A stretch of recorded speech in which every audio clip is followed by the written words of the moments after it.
Good morning, everyone. Happy Good morning. Saturday. Good morning. Happy Saturday. Hi, good morning. And we have another special guest today. We have Cindy who's joining us. Good morning, everybody. Good morning. So great to have you here, Cindy. Welcome to the crew. And Vicky and Betsy, how are you guys doing this morning? Doing well. Doing well. Thanks. Excellent. Great. Good stuff. Hello to everyone who's here in the chat. And Brian Nash is the one who is the first one in this morning right at 9:30 sharp, followed very closely by Amanda from Down Under.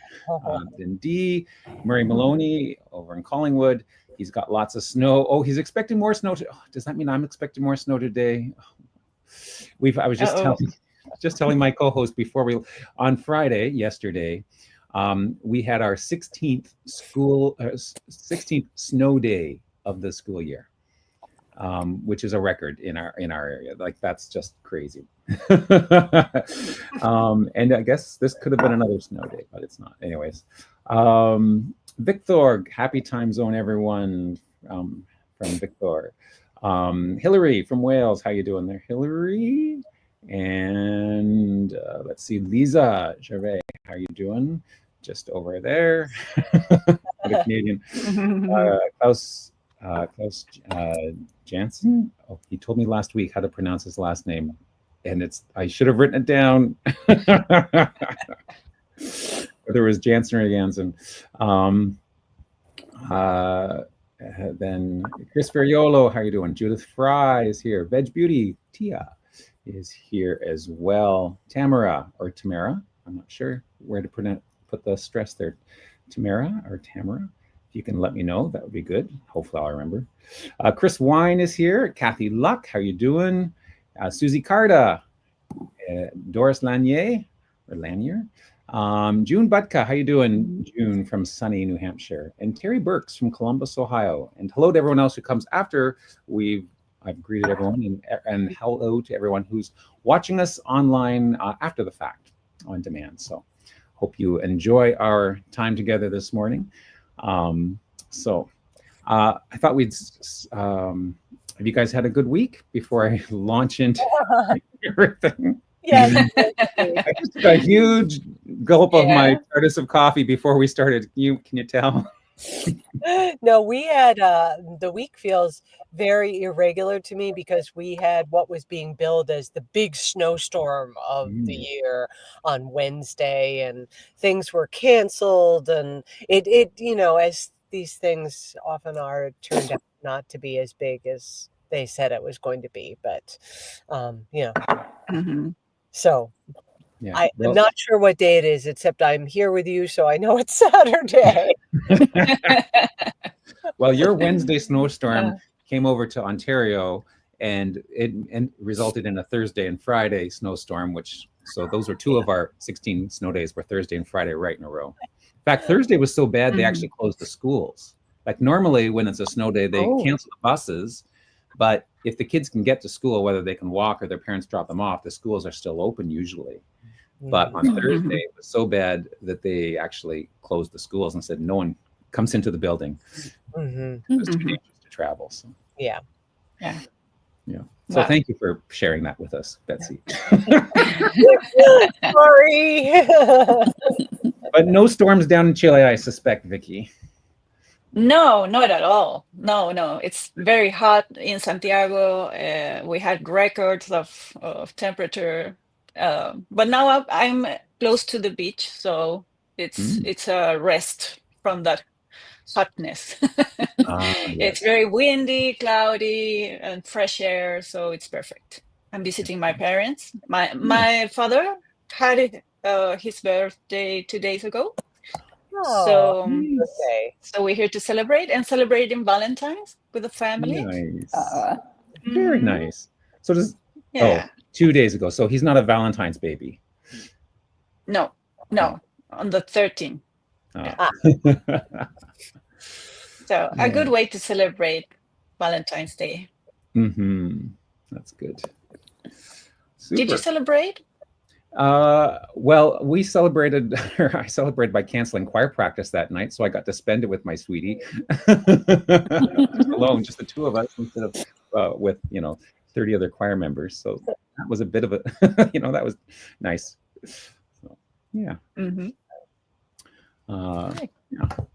So, Cindy, we're so glad that you came to join us. I invited Cindy. Our member of the week couldn't make it, but everything this week is all about Acadia. And Cindy is one of the co-leaders of the Acadians Project. And we're going to talk about that in a little bit. But before that, we just want to find out more about Cindy Cooper. So the first question we always ask, and Vicky is a master at this, so jump in if I'm interviewing wrong. But the first question we always ask is, how did you get interested and involved in family history or genealogy? Oh, yeah, that's easy to answer. So my father, being Acadian, was very proud of his Acadian heritage. And so he was working on genealogy. And he did, this was in the days where no internet existed. So he had one of those really giant pieces of paper that has 512 little slots for everybody's names. Oh. And he did research. He traveled a couple of times up to Acadian places and actually went to the church books and looked up names of people. Plus, we have a lot of Quebec family, so he also went to those churches and filled out that sheet. And my cousin, who lived in Massachusetts, helped him some. Two of them worked on it. And so I was working and I was never able to go with him. I didn't really have the passion at the time that he did. But after he passed away, all of his materials came to me, and including the big 512 spreadsheet. Wow. And I thought, okay, well, this is where I should start because I have this, and so somehow I found WikiTree. And I don't even know how that was. It was in 2016. So I got onto WikiTree with the spreadsheet thinking I'm going to replicate this here. And I started with the oldest people and I found them on WikiTree. Antoine Borg was my, I don't know, 9th great-grandfather, something like that, one of the first settlers of Acadia. And it was so exciting to see him there. And then I started working my way down. And there must have been one I couldn't find. And so I made a profile for him that later turned out to be a duplicate. Oh! And at the time, I didn't know about duplicates. Right. And so sometime I found the duplicated original profile and I proposed to merge. And this is so interesting because it really feeds into how I got so involved. The PM of that profile refused the merge. Oh. And so I don't know how Jackie Gerard found this refused merge, and she knew it should have been done. So she communicated with me and maybe with him and somehow got that done. And that's how I met her. And meeting Jackie just opened up all kinds of doors for me on WikiTree. And I began to find sources that she pointed me to. And, sometime down the road, she asked me to be a project coordinator. It gave me a what's that star, superstar thing. Something I did for the project. And it just kind of led me into leadership at WikiTree. And the more I got these sources, the more I was really caught and engaged. But back to my father's page, I continued checking all those names, and I think he had only one or two that were not right. Wow. And I think he did that all before any internet, no online sources. Wow. He had to go do it all himself.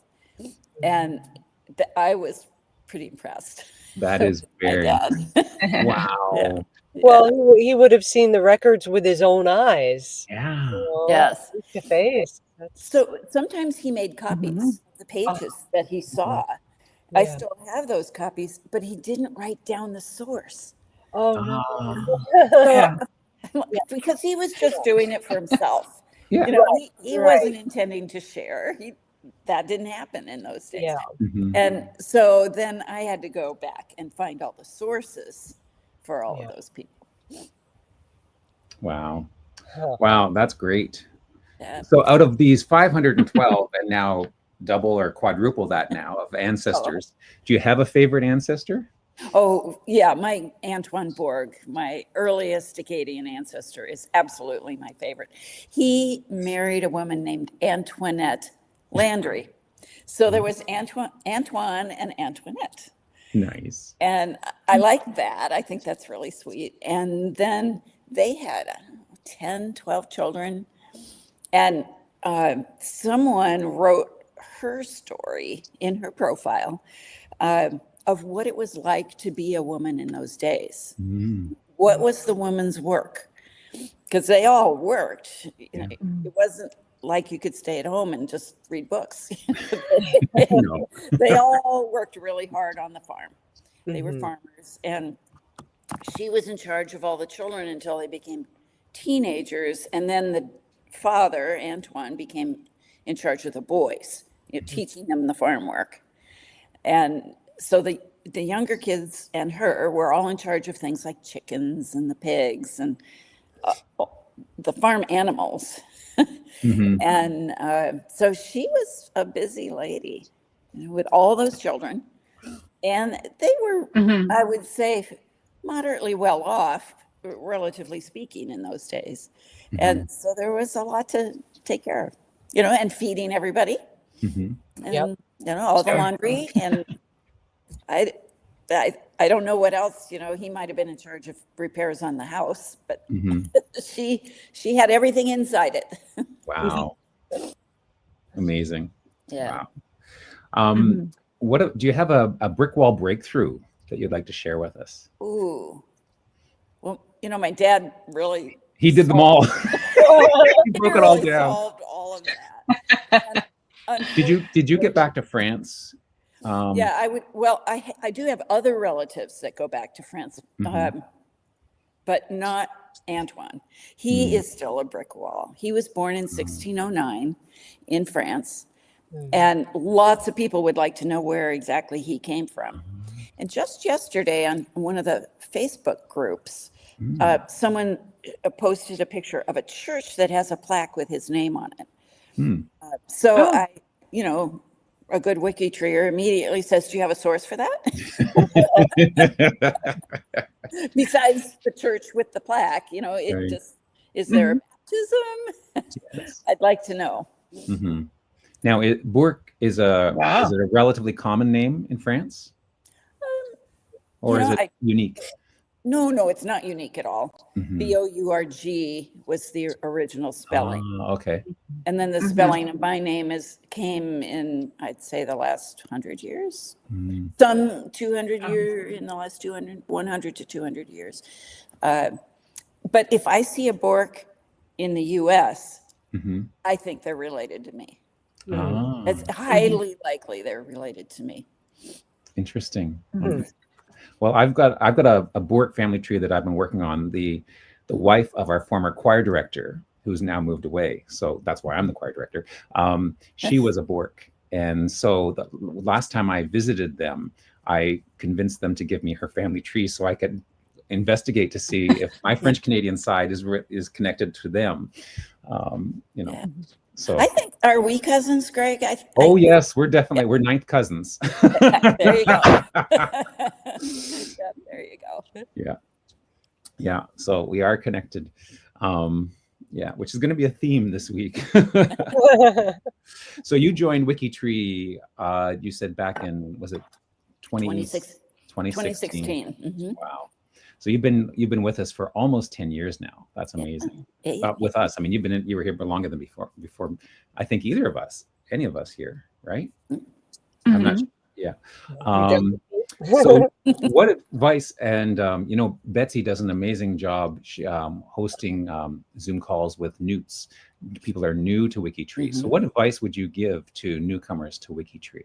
Well, my favorite advice for a newcomer is join the data doctors and then fix things, because you learn what to do when you're learning how to fix it.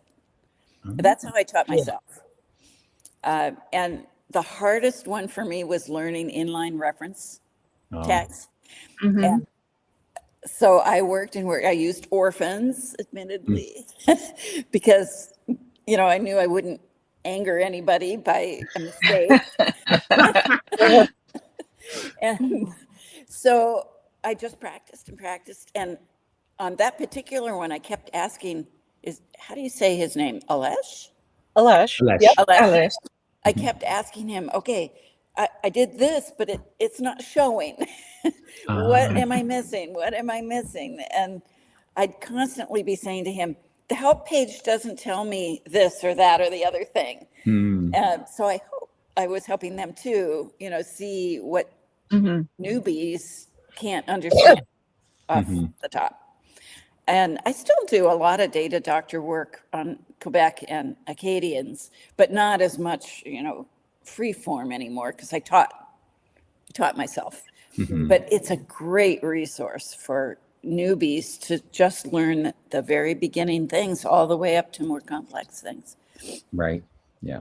I've heard a lot of suggestions for what should a new to do, and I really love that one. That's the first time I've ever heard the suggestion to join data doctors, and it makes so much sense. You get a lot of practice. Exactly. Yeah. Love it. That's I'm good. going to add it to my list. And the help pages now are so much more extensive. Like, like by suggestion, you can get, there's a lot of details, and there's videos for a lot of those too. Yes. So. Yes, I was there when they introduced videos.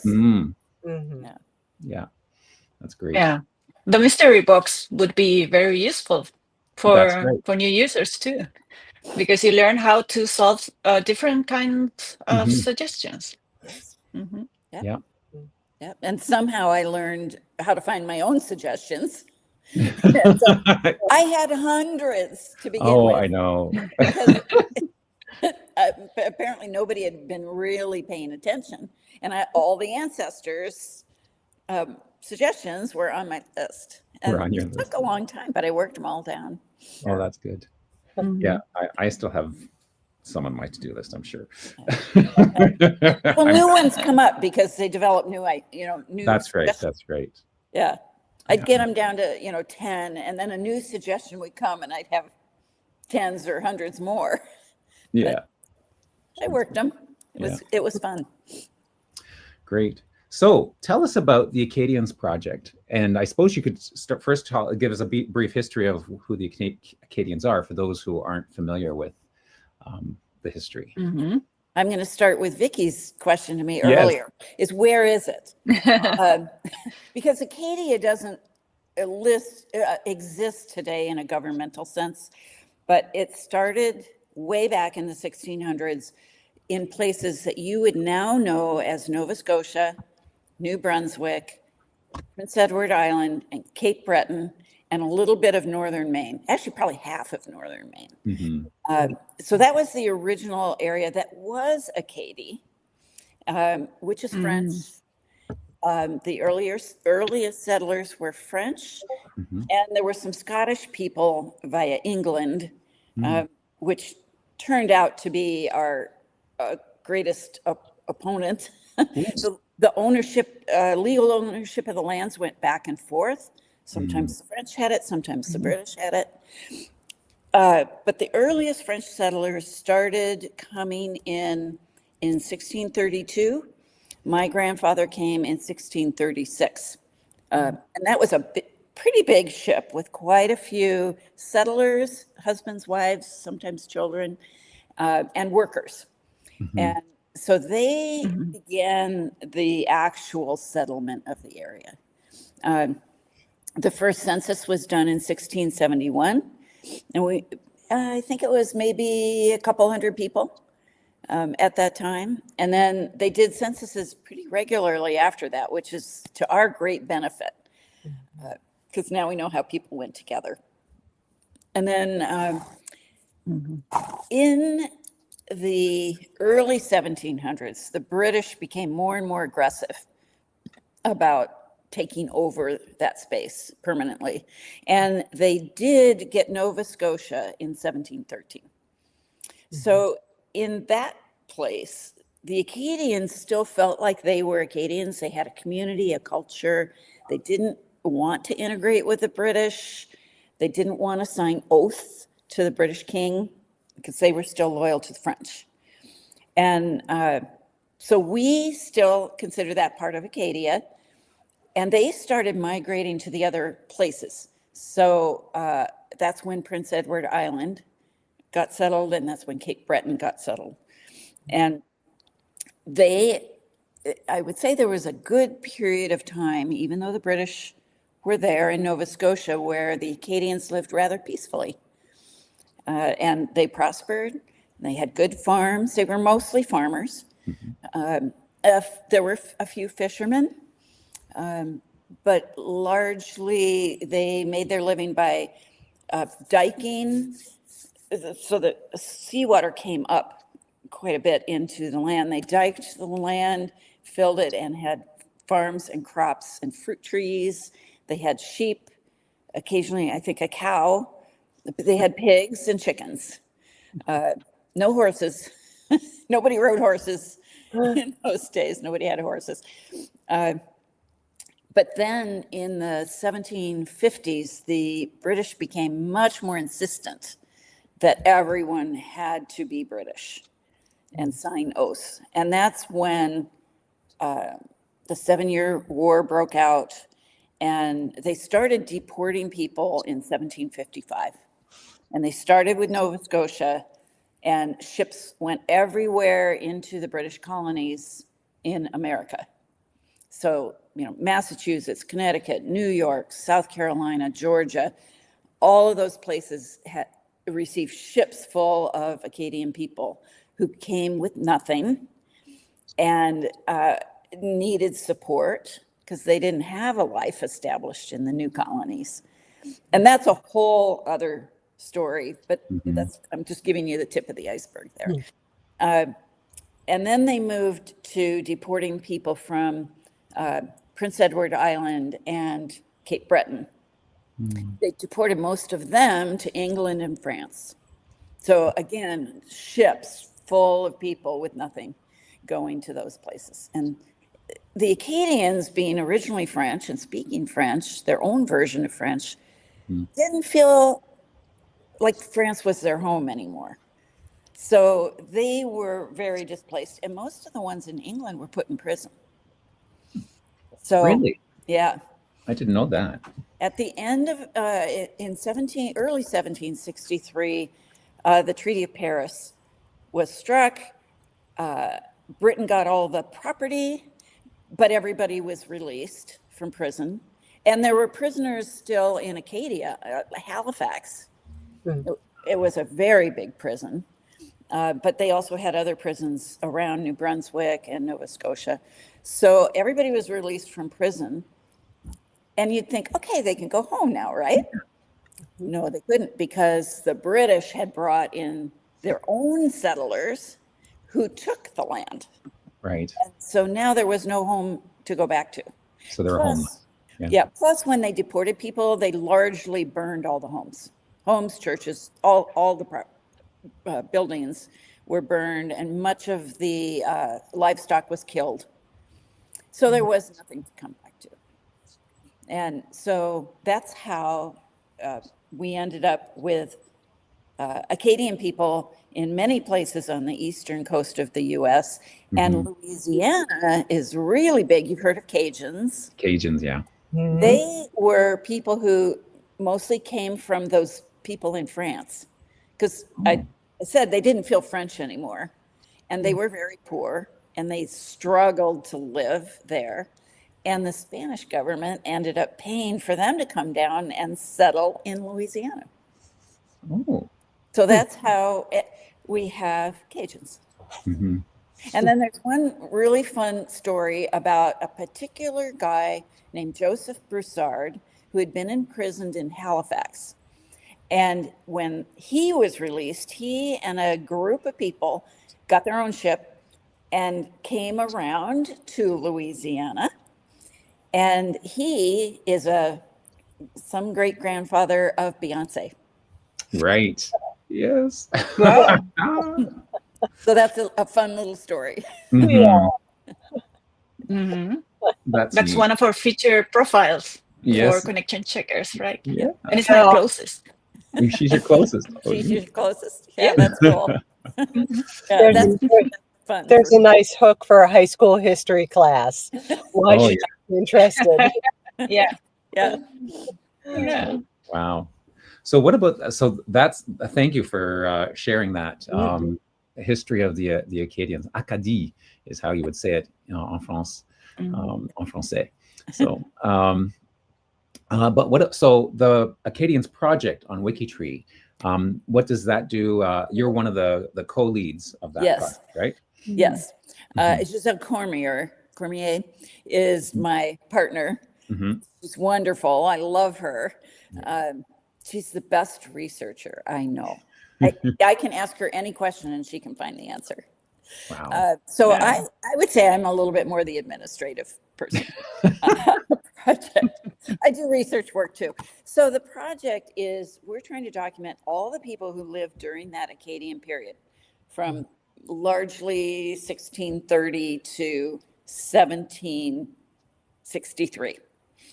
And so we want to document all the people that lived there then and their children. If they were married there, we want their children as part of the project. Mm-hmm. And there's a second group, all those Cajuns that I talked about who went to Louisiana. There's a special place there called the Wall of Names. Mm-hmm. And they've documented all the people that came from France to Louisiana that were Acadians. And so they're included in our project too, because they're so documented. Right. Nice. And so we're trying to build out the profiles of all the families and then flesh out the life of each person in the biography.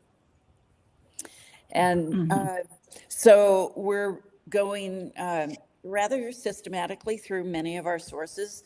There's a wonderful guy named Ralph Gear. If you've ever seen his name, he's like in his 80s, but he has adopted the census work and he goes through each census and makes sure every single person is entered. What a gift. Wow. And, he's like my favorite guy. A hero. He's meticulous and he puts every source in and he double checks every person. He goes back to the original record as well as the transcript we're using. And he writes in every name spelling. Wow. So the Acadian project is different from most of WikiTree in names because people were illiterate. They didn't know they knew their name, but they didn't know how to spell it. Yeah. And we depended on the priest who wrote the record Mm-hmm. or the whoever took the census who didn't know how to spell either. Mm-hmm. So we have all these names are crazy. So we have standardized last names at birth so that they can be found. But Ralph, goes through in the profile and writes, here's how their name was written on this document. So we have every spelling of each person. And we have all their children, and occasionally there's some random people, and he chases them down and figures out who they were. Wow. So that's a big part of the project, is trying to document all of the people and get everything right. Another big part that we're working on, and I really give Giselle most of the credit for this, and Jackie Garrard that I mentioned earlier, is all of those deportations that I talked about. We're trying to figure out who was deported and where did they go? Oh, yes. What happened to them? And there's a woman on Facebook named Nicole Gallant Nunez. She has been doing that on her own. And she's got a very large following on Facebook. Well, we've connected with her and we give her data and she gives us data. And so we're partnering a lot with her for that information too. And some of it is heartbreaking. One of these ships sank. Everybody, Yes. 300 people gone. Yeah. Another one had a shipwreck. Half the people gone. So some of it is known, like we knew they got on the ship. We knew they did not get off the ship. We knew they got off the ship with these people. So we're trying to now get all of the kind of end period information, which involves making new profiles, getting people connected to family they had, identifying children, children who were deported with their parents. Right. So we have these two big ends, the documented censuses. We have a fair amount of church records. I'm going to get Ralph on that when he's done with the census. Oh, yes. But there are a number of other people who can easily read and speak French who have made so many contributions to the project through that. But we want to go systematically, so we're sure we have everybody. Right. Are there actual deportation records, like ship lists or deportation orders? And there are many letters that the British wrote to each other that have been saved and document some of that as well. And there's a couple of authors who, some of them are participants on WikiTree, and we know them. And they've done a lot of research and then written books.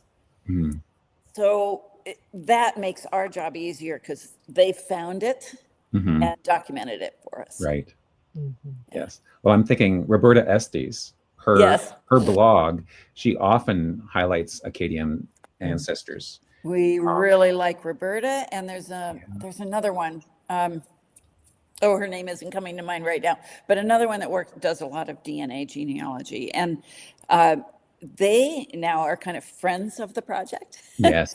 They are members, and when they have published work, I've noticed Roberta in particular will, like the next day, post her new article on the appropriate profile.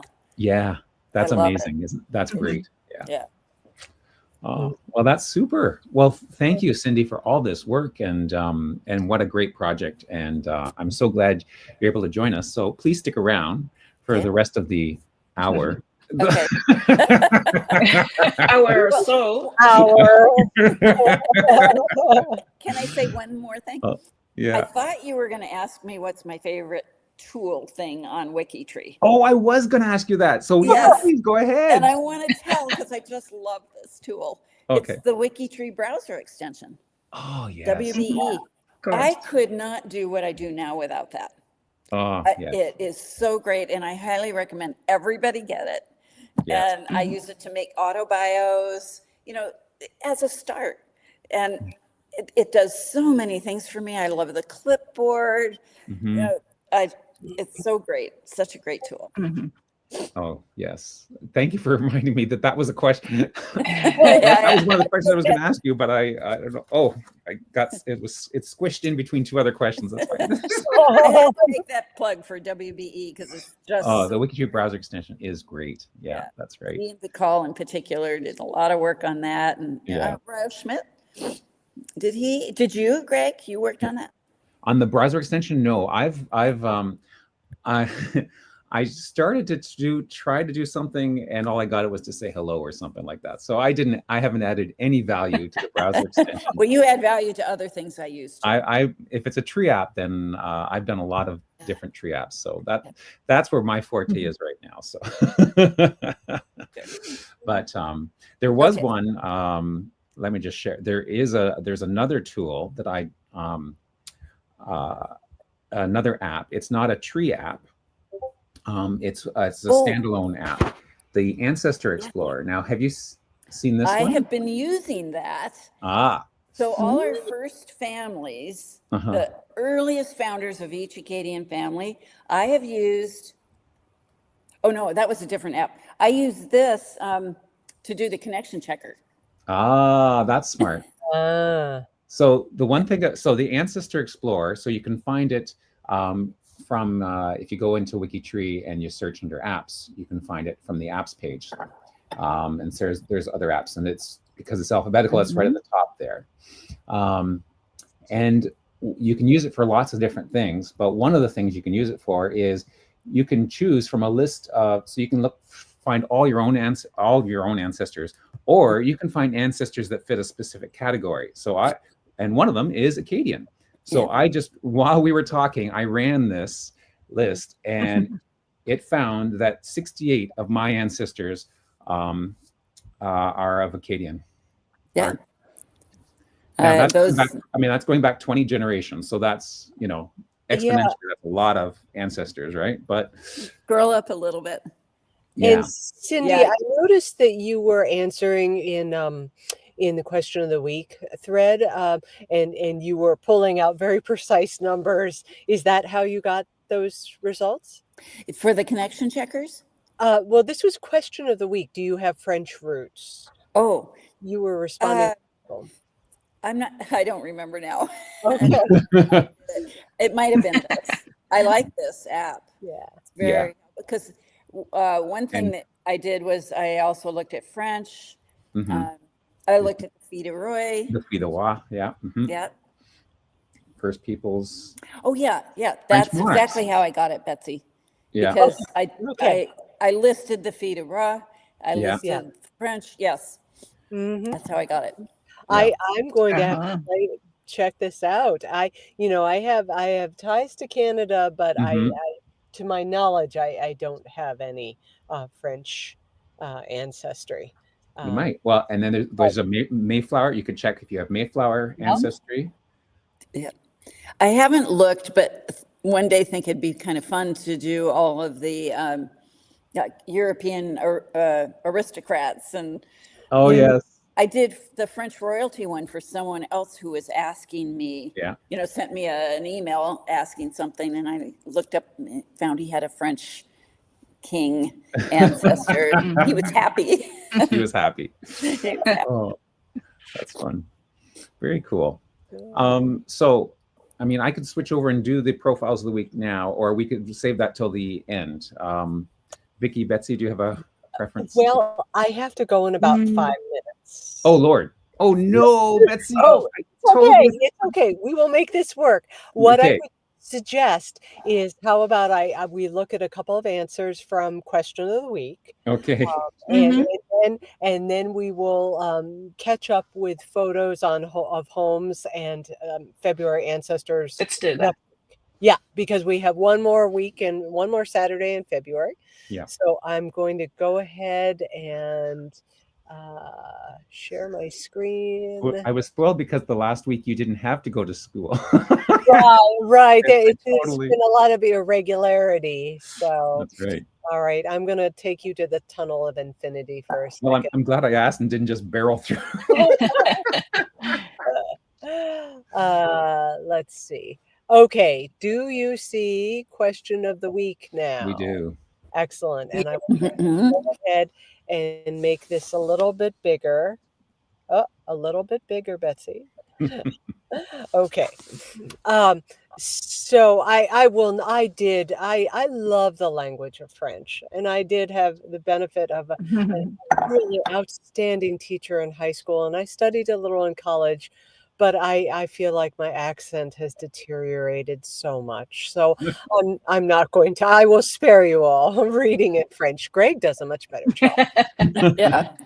So we had 61 answers to the question of the week.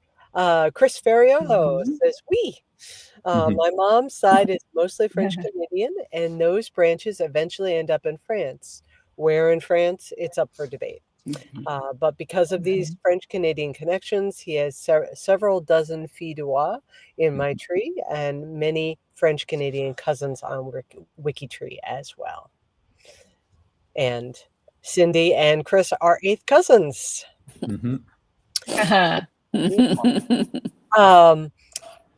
Jack Kelly said that his his maternal grandparents were Arsenault and Bourgeois.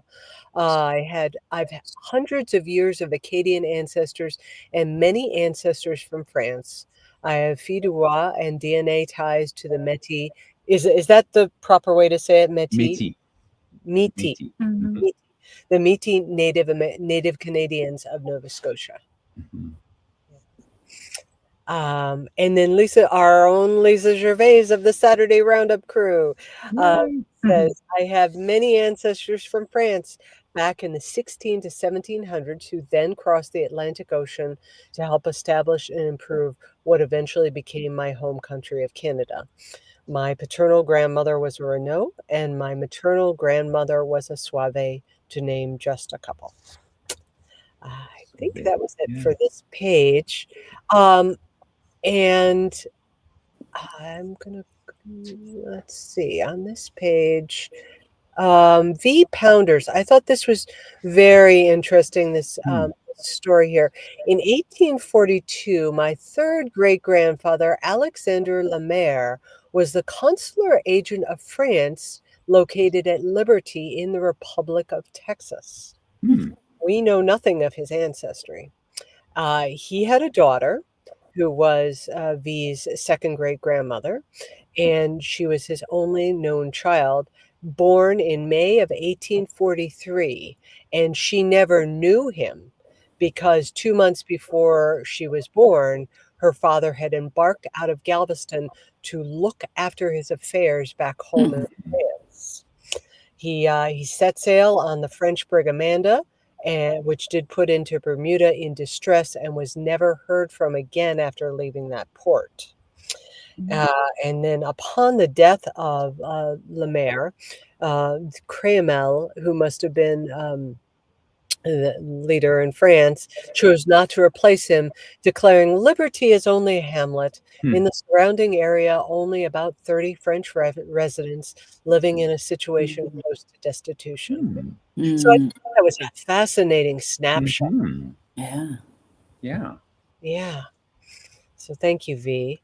Carla Parker said, I descend from French Huguenot Michaud and Legrand families who migrated to Monacantown, Virginia, as one of the first families. And this one really caught my eye because Carla said that she was in service, I think military service perhaps, in this exact area of Virginia, 300 years later. Police and active duty military. When I first moved there, I was unaware of any family history there, but it did feel more like home than other places I had no family history in. This applied to their overseas locations and stateside locations. I truly believe DNA has some memory because of these specific connections. It's just sort of a cool thing to contemplate.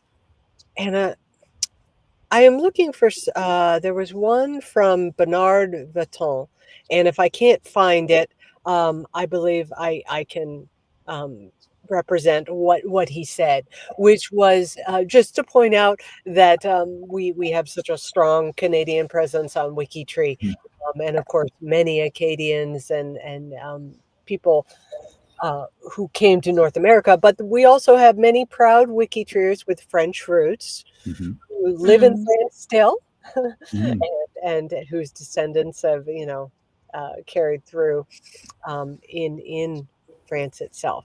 So good point, thank you, Bernard. And this would be the last one. P. Chance says, in searching for my great grandmother's born in Fredericktown, Missouri, I found her lines go through Saint Genevieve and Kaskaskia up to Canada, back to France. Many families came to Kaskaskia, which was part of the United States, but they didn't want to be part of the United States, so they moved across the river in Saint Genevieve, owned by France, and then Spain, and back to France before the Louisiana Purchase. And so, I remember now why I learned this morning about D names. Ah. Yes, Pete wrote, the D names are fun to figure out. And I had seen mention of those, so I looked it up. And so for anyone who doesn't know, that was sort of a secondary alias surname that some of the families adopted. And it was often to distinguish between different branches, which I think is really useful. I've been working in a family where there are so much repetition of first names and Yes. cross generations. I thought, well, this family could use a D name. Yeah. Yeah, it was often used to differentiate two people with the same name. Pierre Como and Pierre Como, which one is which? Yeah. They would adopt a D name. Right. Yeah. Wonderful. And sometimes there were nicknames assigned. Sometimes, often they were military based, or originally they were based on, the military regiment that they came from. And later, sometimes it was what they looked like, an appearance or something. Or the place they came from. Or the place they came from. A lot were. Sometimes that's a clue as to where their original roots were. Yeah. But the thing that's fun about them, is that the order in which they were used often flipped from one to the other. And then sometimes you would only see one in a record. And then, in the baptismal record, you might see this one, but then they're known as something something else. And then in the marriage record, they'll use the opposite one. Yes. There's like 4 combinations you have to check. And then sometimes their family name actually changed to the D name. Yes. Or permanently down the line. Yeah. It sounds like within a family with multiple children, some would take the original name and others would take the D name. Yeah. And that's right. Yeah. So that was always fun. That's actually how we sorted out a family where the 2 children had been adopted. They were the wife's first children, but we didn't know that. And they thought they were from the Richard family. And it turns out a DNA project connected them to a different father. And because they used that different father's, her first husband's D name, everybody who was working on this said, oh, that's why they have that D name, because they're really his children. Huge discovery. And the D name was the final clue, the final, yes, we can be sure of that. That's nice. So cool. Yes. Wow. Is that the recent GDG post that was posted? Probably. Yeah. I don't remember all the GDG posts. No. Well, I remember an email just in the last month or so about this huge discovery about one of your founding families or early ancestry. Yeah. So we try to also give everybody notice. This has been found. These are the reasons why we believe this is true, and we're going to change the relationships, which will change some families. Yeah, it'll change some families' tree, some people's tree, and we try to let them know ahead of time because it can be kind of shocking. But really, the truth is what we want to represent. Exactly. So. Exactly. Neat. Well, I'm going to say goodbye for now. Thanks for joining us, Betsy. Thanks, Betsy. Fascinating. I learned so much. So thank you, Betsy. Thank you. Bye, Betsy. Vicky. Hey, should we know the member of the week, because he couldn't be here, but we have to highlight him. I think so. Right? That would be great. Yeah. Thank you. Yeah. Please share my screen, Greg. Okay, there we go. I see him. Yeah, well, the member of the week is Gordon Lavoie, is it? Okay. Very good. Excellent. Yeah. Well, Gordon is very active in the Acadian project. Yes, we like Gordon. And he likes you. He became a wiki genealogist just last year. And well, he lives in Prince Edward Island, and they're having some power issues, so he couldn't be here today because he has internet on and off. So he will be watching us. as soon as he can.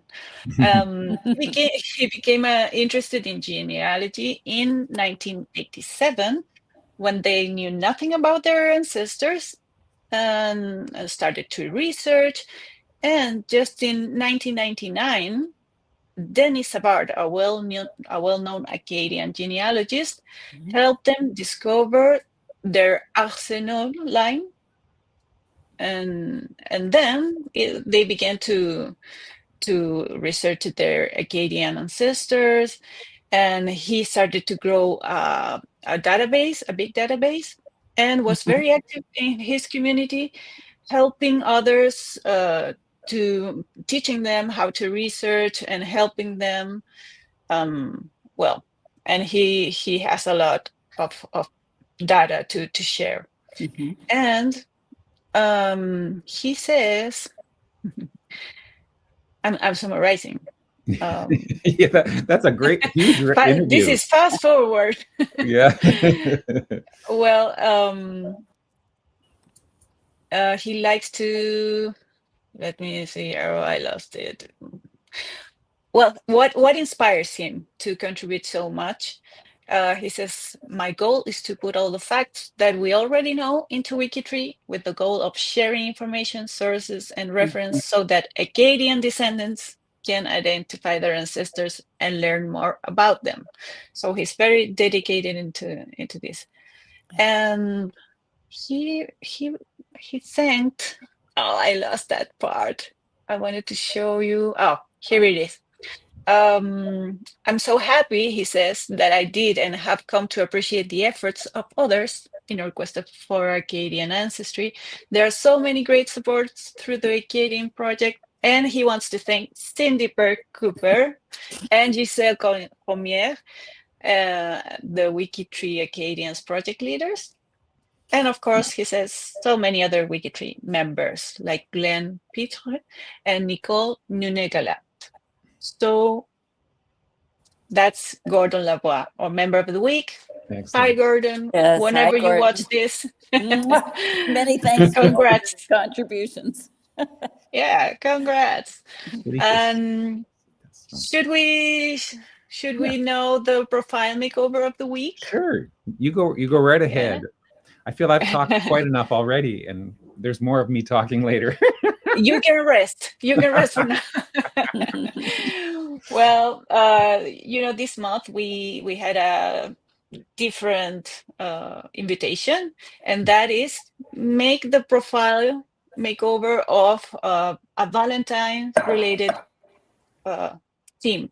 So I invited you to maybe create the profile of someone who has an interesting love story, like the one I showed you in my family last week. Very interesting. Or maybe get inspired by a love photo, maybe a couple, or maybe a wedding photo, or maybe just something with the name like Valentine, Valentino, or love surname. And we came up with this profile by Lisa Gervais, or Lisa. She chose this profile of someone called Elizabeth L. Lees. And look at this biography. It's completely blank. No, sources says Ancestry. Oh my. And that's all we had. Wow. Oh no, a disaster. So thank you, Lisa, for giving some love to this profile. We had her parents and a sister, a brother, and we knew nothing about Elizabeth. But now maybe you're asking why she chose this profile for this month. Her name is Elizabeth Lovina. Lovina. Oh, Lovina. Lovina. Yeah, well, I hope that was the reason. Yeah, her name is Lovina.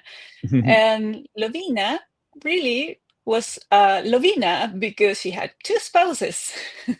Oh. So, whoa. Very she lovely, was a Loviner. Elizabeth was, well, the daughter of Charles Elmer Lees and Emma Ellen Bock. And Well, she had a daughter called Thelma with Albert Nightenhelser, her first husband.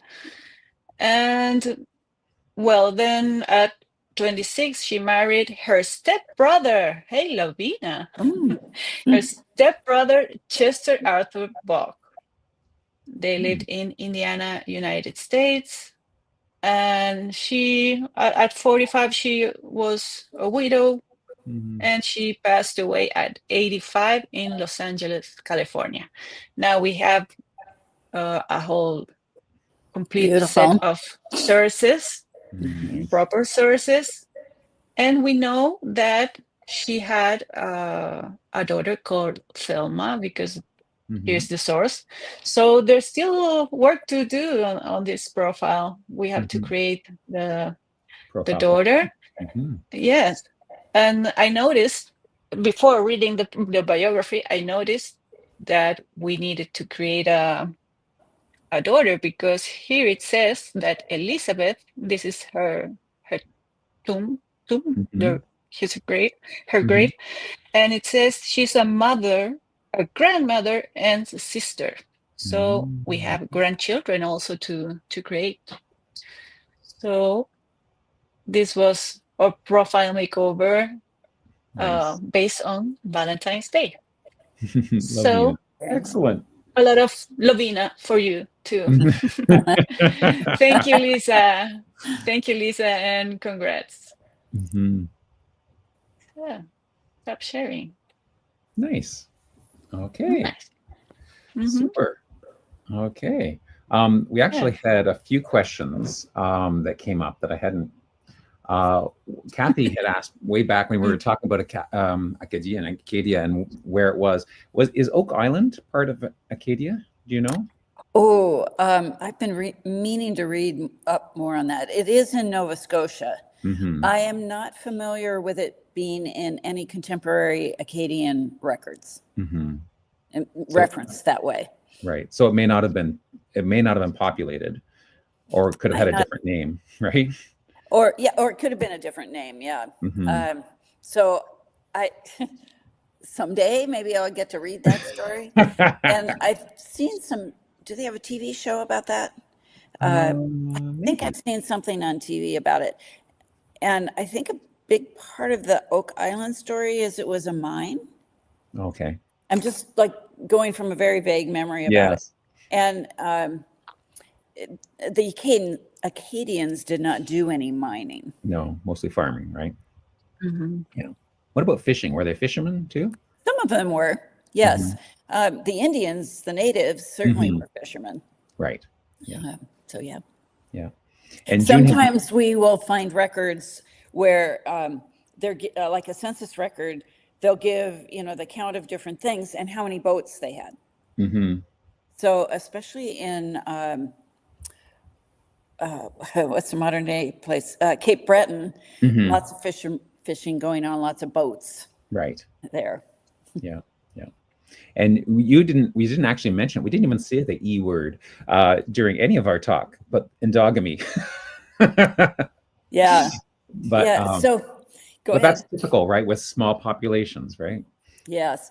So the little joke Acadian people like to say is, if you're related to one, you're related to them all. Because there was so much intermarriage of people. The towns were tiny and they didn't travel, 20 miles to another town was a long trip, and so they didn't get to know people in other towns. Right. And so they tended to marry the people that they were around. Of course. And I'm related to their cousins. I'm related to almost all of the Acadian first families through that. There's only a few names that I don't have in my tree. Yeah. Yeah. That's wild. Well, that's a nice segue into the question or the profiles of the week, because turns out I'm related to every one of them. So your statement, if you're related to one, you're related to them all, seems to be. Yeah. All right, let me zoom in the right window here. There we go. And actually, when I went to your profile, we are, I don't know if one of us changed something, because I'm sure the last time I looked, we were 9th cousins. Now we're 8th cousins. We're even closer. Oh, okay. Okay. And if you click on the more here, you can see the list of common ancestors just goes way, way, way back between us. But yes, this week's Connection Checkers is about Acadia and people who have Acadian heritage. And so there's a huge list of them here. So let's take a quick cruise through them. So you said Beyonce is your closest, right, Vicky? No, not my closest. Yes. Oh, it's closest Mine. to Vicky.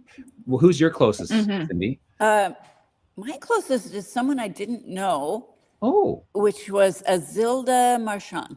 Ah. I was not familiar with her before. Women's rights, Yes. a women's rights activist. And I actually chose her to do my connection checker because her name was one of my grandmother's first names. I have an Azilda. Now, my Azilda spelled it Ezilda, or at least that's how it was transcribed mostly. Okay. Mine was spelled the way hers was. Interesting. Very cool. Yeah, so I was 11 degrees from Azilda Marchand. Okay. Okay, so where was it? Because now I'm going to, I started last week with this, and I'm going to do it again this week.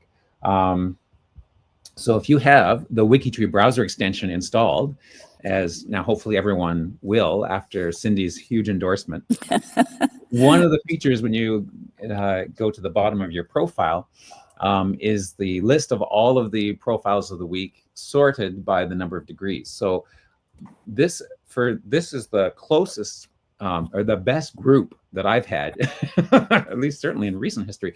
I go from 13 to 19, so they're all right in the teens. Yeah. It's really close. And when you click the all degrees table, I love this feature now.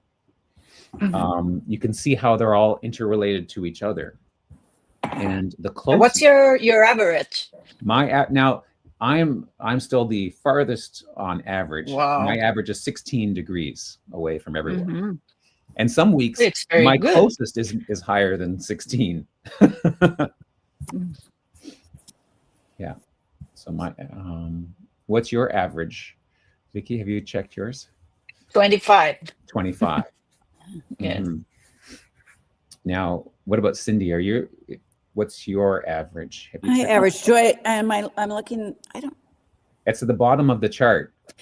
Yeah, Beyonce is actually at the bottom of my chart. So okay. So find but your if I row. look at my row, and then you go across. Then I'm at 15.17. There we go. Okay. Makes sense that you're Wow. closer. Yeah. So the closest is, it looks like 8 here. So Azilda, your closest relative, and Clarence White are only 8 degrees apart from each other. So if I click on that cell and open it up in a new window, there is their connection. And if I go to this alternative, you can see. That's really nice. I didn't know you could. I love the alternative view because you can see the direct genealogy.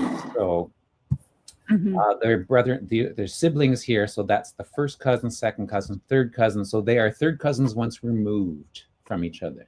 How do you get that format? I don't get that. So what I went was when you go from here, yes, connections, the alternative view, this button right here. Okay. Gives you the generational path. And okay.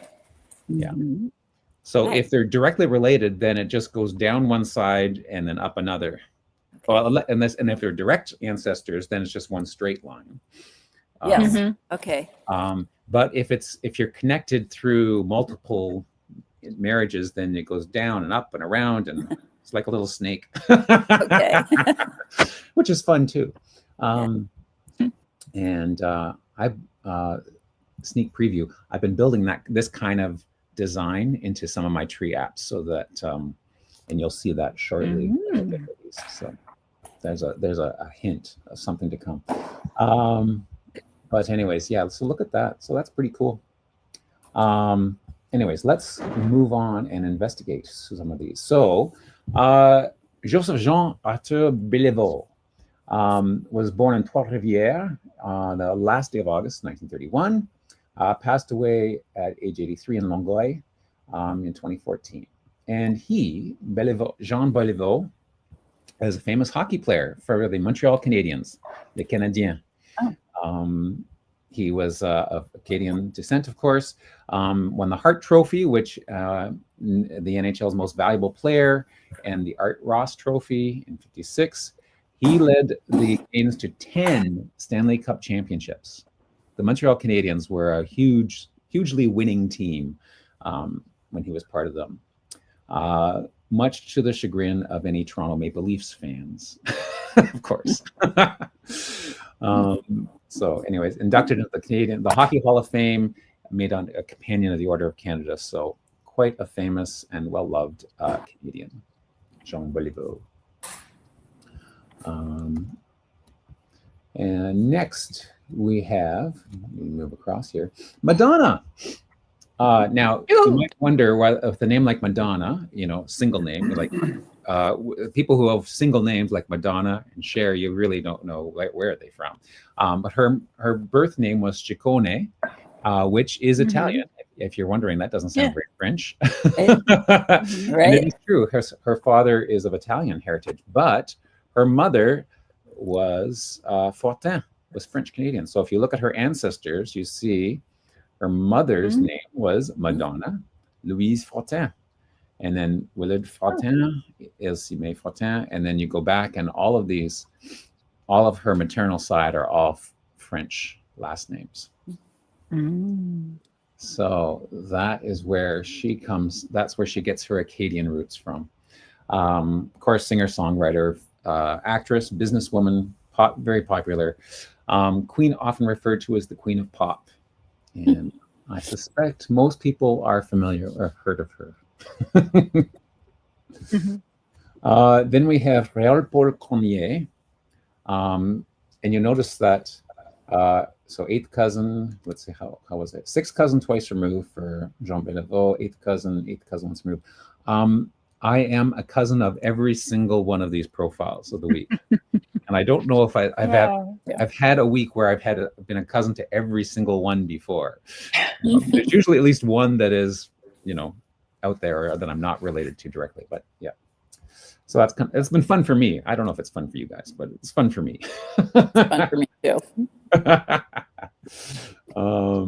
So Réal Paul Cormier was a Canadian-American professional baseball pitcher who played in the major leagues from '91 through 2007. And he passed away, sadly, at age 53 in New Brunswick. Fairly short profile there. And I did not investigate. 53 seems pretty young to pass away. That's sad. Then we have Joseph Firmin Durin, who's my closest connection at only 13 degrees apart. And he's a fourth cousin, 4 times removed. And he is, so I'm going to spend a little extra time on Monsieur Durin because he and his legacy is hugely important in the history of French Canadian records. Yes. So he was born in 1875 in Mirabel, the 15th of November, passed away at the age of 61 in 1937 on the 6th of October in Montreal. He attended the Faculty of Law at McGill. He won the Prince of Wales Medal, called to the bar. So he was a lawyer by trade, but he also devoted himself to genealogy and became quite passionate about genealogy. He actually produced genealogies and turned that into a business. And people paid money for him to do research. And so he did research, and if he produced a genealogy for someone, he would create a certificate to verify or to certify that all of the research he has done. Originally, the research at the time, the biggest source was a volume. Well, it's actually, I think it was 7 volumes of a work that was put together by Cyprien Tanguay, which was a record of all of the early families of Quebec. And it has a genealogy going forward from the founding of Quebec to many generations. Unfortunately, it's not totally accurate, and there were errors in it. And so Monsieur Durin had to go back and research to correct. If he was doing a genealogy, he wanted to make sure he had it all accurate.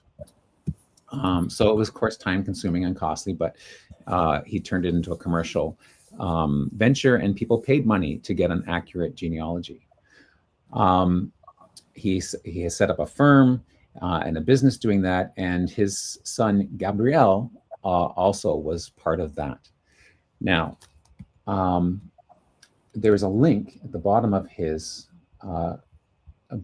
profile, which talks about the history of the l'Institut Généalogique Durin. So that's the Durin Genealogy Institute, which he founded and is founded and is hugely important. And his son took it over. And here's a nice history of it all. But and luckily I can read and speak French, so I was able to breeze through here and understand what it all says. So he passed away in, it was 37, wasn't it? 1937. So at that point, his son Gabriel had taken over the company. And in 1939, which was interesting. Of course, in 1939, if you know what's happening in 1939 around the world, getting pretty dicey in Europe, and war was right on the horizon. The international scene was getting very difficult and scary, and Germany was becoming a power. And of course, France is right next to Germany, and it was parts of it had already were already under attack and had been invaded, and there was fear, of course, that they were going to take over all of France, which a lot of it was occupied by Germany through the war. So it wasn't unfounded, this fear, of course. So Gabriel met with the clergy, and he said they're afraid of losing all of their records. If Germany took over and invaded, all of the records that they had kept from early years could be destroyed. And so he suggested, what if we photograph all of them so that we have a record of them? So even if they're physically destroyed, we have a record of those. And so they agreed. And so he, from 1941 to 1943, he took on this mission and carried it out in Quebec. Went to all of the little places, photographed all of the church records that he could find, all in Quebec, parts of Ontario, l'Acadie, and some of the actual American states where there were French records, like in Maine, New York, Vermont, Michigan. And because of that, and then one copy went to the clergy, went to the church, and one copy they kept for their company, which now is available online. There's a specific website for Drouin. A copy of the database is also on Ancestry. There's also, all of the records are also a copy on Family Search for free. So all of these records that were photographed are now available. So we have images of the originals thanks to these guys. And it even talks about using the special camera that was developed by Eastman Kodak. So very cool. So we owe a huge debt to this family for preserving and making Quebec research much easier and possible. Yeah. So very cool. It's very cool that I'm the closest is this guy, who I've seen his name all the time because I'm almost always in the Drouin records if I'm doing any Quebec research. So pretty cool. Moving on, Jean-Louis Lebris-Kerouac, born in Lowell, Massachusetts, in 1922, passed away at the young age of 47 in 1969 in St. Petersburg, Florida. Novelist, poet, pioneer, of the Beat Generation. Jack Kerouac, as is known as, of course, famous work, The Beat Generation, and On the Road. Sadly, he sort of peaked with his On the Road book, and then unfortunately his life became hindered and consumed by alcoholism and passed away way too early. One thing I like about it is the interesting thing is that when after he passed away in Florida, his remains were shipped back to his hometown of Lowell, and mass was held in the same church where he served as an altar boy. So that's back to his roots. And I have a great-great-grandmother who died in Lowell, Massachusetts. So that was commonplace for some of the Quebec ancestors to move to. Beyonce, you already met. Yeah, your closest is my 9th cousin once removed. So it's not through her father, Knowles, it's through her mother. And actually, what's interesting is that her first name, Beyonce, comes from her mother's maiden name, Tina Beyonce. Beyonce. Oh. So, and it was spelled originally, talking about names changing from Beyonce to Beyonce with an INC, and then Boyance from OY. I mean, at least those are close enough. You can see that how one morphed into another. But she is also is half French in origin. Of course, very famous singer, songwriter, actor, part of Destiny's Child, solo career. She became the artist with the most Grammy wins ever, and apparently the most Grammy nominations at the 2025 Grammy Awards. And Anne Murray, great Canadian singer, beloved singer as well, famous for her song Snowbird, which was the first #1 hit in Canada, that became a #1 hit and #8 on the Billboard in the US, and she recorded 8 of those #1 hits. But it was the first, what I meant, it was the first gold record ever given to a Canadian artist in the United States, and she was the first woman and the first Canadian ever to win Album of the Year at the Country Music Awards. So that's pretty cool. Anyways, born in 1945, and this being 2025, this would be the year she turns 80, which is hard to believe. Wow, yeah. We don't see her very much anymore. She has retired and hopefully is enjoying a nice, relaxing retirement. But look at all the awards she's received. Oh. I've got a soft spot for Anne Murray in my heart. So, and she's a cousin. I don't think I'll be invited to any family get-togethers, but you know. I almost got invited to the Beyonce family reunion. No. No way. How close are you to Beyonce? Somebody in her family emailed me about her. That's how I learned she was Acadian. And there was some vague, discussion over the Beyonce family reunion, and I never actually got an invitation, but it was kind of exciting to think maybe I could. Oh, wow. That would have been so cool. I would have gone for sure. Oh, yeah. Oh, yeah. Oh, well, if only. Matt LeBlanc, 9th cousin. Of course, Joey Tribbiani is oh, wait a second. What happened? We lost. Come back. I didn't click off. I didn't. No. I hope I didn't click something and boot her out. Oh no. Oh, there she There is. she is. Back. I accidentally opened something over it. Oh, okay.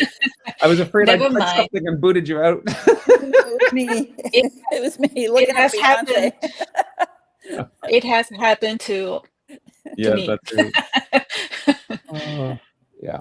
So he's of course a living person and working actor. But yeah, Joey Tribbiani is his most famous role so far. But he's done other things too. born in the 60s. It doesn't, 67, July 25th, in Newton, Massachusetts. So somewhere else. And let's just, with a name like Leblanc, not surprising. Oh, and Cormier. I wonder if he's related to Giselle. He probably is. Of course, right? And his mother's side is not listed here. She's obviously still alive. She's private. But that would be interesting to fill out too. But there we go. Romeo Leblanc, interesting. So he's listed now as my 7th cousin twice removed. Let me just click here to finish that. Last night when I was going through and previewing all the profiles, he was the one, he was not related to me, and I couldn't believe it. I didn't believe it. So I went through his ancestors and I thought, okay, there's got to be a common ancestor here. And I went through back to, and I didn't recognize, because when you go so far back, I don't recognize all my 10th great grandparents. Me either. So I couldn't spot the one, but I thought for sure, like he's got solid French ancestry all the way back. There had to be one. So he must be recently added. Let me just check to see that. I see a Bork in there too. Oh yeah. Okay. No, he was created in 2015, but it was last modified yesterday. So someone must have added an ancestor that connected us that we weren't. Nice. So now we are. So I've got a complete set.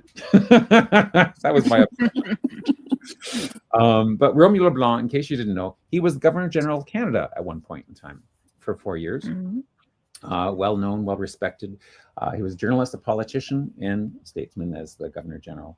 And that is a very short profile. We should flesh that out because his career deserves more than that. Just that short little thing there. But he did pass away in 2009 at the age of 81 in Grande Digue, in New Brunswick. And of course, he was a bilingual Governor General, and well respected, and had a state funeral, I believe. Yeah, state funeral. So he probably had some siblings too. I no would siblings expect. on there. Yeah.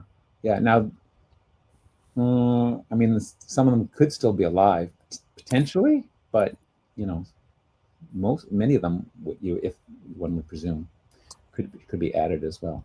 So, then we have the person you were mentioning before, Adelaide Azilda Lapierre Marchand, being her maiden, born in 1918 in Ange Gardien in Rouville, Quebec.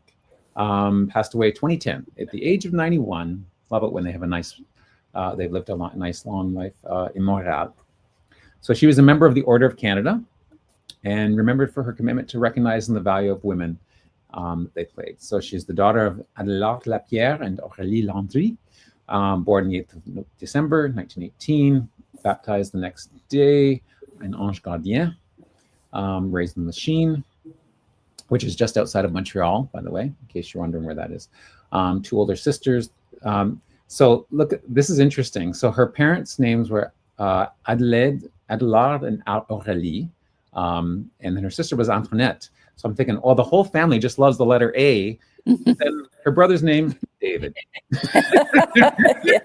Oh, what happened, David? I know. And not even Antoine David. No. Unless somebody missed the other first name. That's one thing about French names. Yes. If you scroll up and show us his name, Yes. all of these French names are, well, sometimes somebody has just one, but many people have 2, and some even have 3 or 4, and those are all first names. Yes. They all go in the preferred, both name boxes, and sometimes they will use just one on a document, but for the most part, that is true, and many people don't believe it. Yeah. They want to separate them and give them a middle name. Yeah. And they don't think of them that way.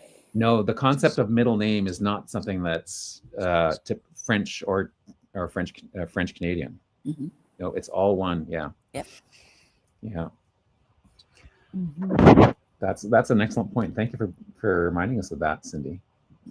So she was a teacher. Too bad Betsy's not here because we always appreciate when there's a fellow teacher profile. But interesting, she was a teacher prior to her marriage. So and so that she was married in 42. There was a rule that teachers had to be single women. So, and when she became married, back in the 1800s, Wow. once you became married, then you couldn't be a teacher anymore, which is crazy because you just have more experience. Of course, if you're raising a family, then you don't have that much time to devote to teaching during the school day and stuff. But so maybe it wasn't so much a rule as just a practicality, especially when you consider all the work that women did that you were highlighting earlier, Cindy. Yeah, but she might not have had the chickens and pigs. She may not have had chickens in 1942, living in Montreal. Probably not. But she did. She was a founding member of the Women's Association for Education and Social Action, and she served on Quebec's Advisory Council for the Status of Women, and did get the Order of Canada in 1985. So did lots of impressive work there. Marie-Rose Anne Travers, known as La Bolduc, was a French-Canadian musician and singer, known as, in the 30s. Her popularity was peaked in the 30s. She was known as the Queen of Canadian folk singers, often considered Quebec's first singer-songwriter. And her style combines traditional folk music of Ireland and Quebec, usually in upbeat comedic songs, which is kind of fun. The daughter of Lawrence Travers and Adeline Cyr. She married Edouard Bolduc in 1914, and they were in the 1921 census. They had two daughters, Denise and Lucienne.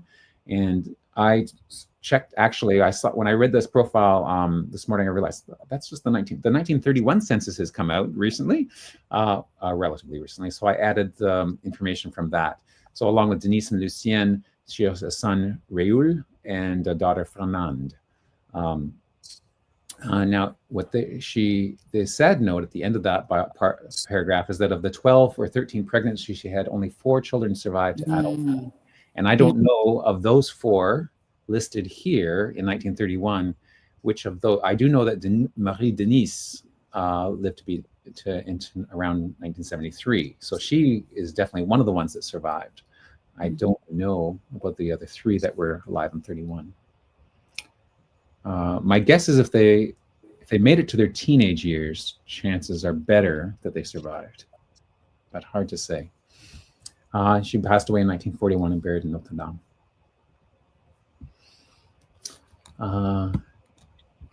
So there's the census record that I had found, and there they are in the word Bolduc, which is interesting. In 1931, the Canadian census actually even gives the street address, which I think is really cool because then you can go on Google Maps and zoom in and see the building that your ancestors lived in. Now, do some of the recent U.S. censuses give street addresses as well? Ooh, I hardly ever work with those censuses. I couldn't tell you. Okay. I'm sure someone in the chat will know.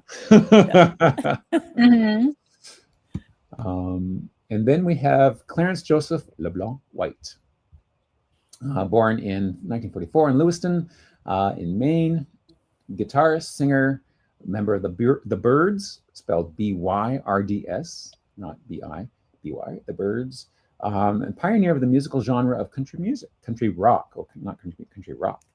Son of Eric White, Portsmouth listed as his son. He was a child prodigy, began playing guitar at the age of 6. That's pretty young. I wonder if he had a full, because I'm thinking getting your fingers around the fretboard at 6, that would be pretty. I wonder if he had a smaller guitar. Probably hard to do. There are children guitar. Yeah. But played bluegrass, country, rock and roll, folk and country. He performed with the Everly Brothers. That's pretty cool. Joe Cocker, Ricky Nelson, Pat Boone, Randy Newman, like lots of great the Monkees. People. Love that. The Monkees? Is that? Oh, look at the Monkees. Oh, hey, for the Monkees. Yeah. So he Jackson Brown, lots of people he performed with. But then the next paragraph is what's too sad. Oh, yeah. He died at only 29. There's a picture of him here. Oh, he looks pretty funky, doesn't he? Definitely rock. I would say more rock than country in that, according to in that photo. In that picture, yeah. Yeah. But he was only 29, and in LA in 73, he was struck by a drunk driver. Wow. The crash occurred while he was loading equipment into the car after a concert. And he was buried in California. Inducted into the International Bluegrass Music Hall of Fame, 2016. And second time in 2019 as a member of the Kentucky Colonels. Interesting. So, amazing musician, got to play with lots of amazing artists, but sadly taken from us way too soon. And that is the end of our profiles of the week. So, I guess, are we ready to go into our wrap up? Yes, sure. Sure. Okay. Yes, because we already have been for 90 minutes. Oh my goodness. Okay, yeah. So it's time to wrap up. Then, where are we here? Somewhere here, I have the. Oh my goodness. The wrap up. Nope, that's not it. I had pulled up the here. Let me just go into my bookmarks. Like Social media. every WikiTree, we have lots of tabs open. Lots of tabs open. Yes, that's right. Okay, so what's coming up this week? There's lots coming up, and thanks Lisa again for updating this for us. So on Monday we'll have another question of the week. We don't know what it is. We know that the one name studies this week will be C. I wonder if I'm pronouncing that right, CE. And then that's particular. Yeah, it's interesting. Connection checkers, of course, will be based on the probably related to the question of the week. One place studies in Australia this week, Homebush, Victoria, Australia. The Accessibility Angels is the project we're going to be highlighting on Thursday. And then we'll have a Hall of Fame on Friday. Meet our members. We'll come out on Saturday. And of course, we'll be back here next Saturday, or most of us will. And the theme is still Homes for Photos. And you still have another week to celebrate those ancestors for February and profile makeover, anything to do with love, or even a word sounding like love. And, Yes, Lobina. And check out Into the Blogosphere. Chris Ferriolo, our own Chris Ferriolo, updates that weekly. So, and if you have a blog and you'd like to add it to the list, send Chris a message and he'll be happy to do so, I'm sure. How do we get this page? How do we get this page? Well, it's a free space page, and I'm going to put the link to it right in the chat. Okay. To find it, I was going to. Okay. To find it, you can go through. It's part of I believe, the Ambassadors Project. So if you go from the Ambassadors Project, you can find it from there. Okay. I have just found it once and bookmarked it, so I can find it quickly afterwards. Oh yeah, I got it. Thank you. Yeah. Yeah. So good to that's know. very useful. This page to check out, and of course there was links on the page there. Actually, there are links to all of the different social media things, so you can add, you can repost, add, share on any of these social networks, Facebook, X, Mastodon, Insta. No, that's Insta. Blue Sky. I don't know what's the butterfly. Is it? I'm not sure. Snapchat, Squiggly. I don't even know what that's. LinkedIn. That's LinkedIn. That's Threads. This is Threads. Oh, I see. I can see the thread there. Okay. Yeah. Yeah. So you can share on your own social medias. Please do. Anyways, thanks everyone who stuck around for us. And hopefully enjoyed your time here. Special thanks to Cindy for joining us. This was a very entertaining and very educational episodes today. So thank you for sharing everything. Thank you for having me. Oh, you're most welcome. Yeah. And thanks to everyone who joined us Thank you, live Cindy. and who's watching us afterwards. Thanks, Vicki. Thanks, Vicki, as well for joining me as always. Great chatting with you. And Betsy, hope I'm sure your students are enjoying you. And see you all next week, folks, and have a great day. Bye. Bye.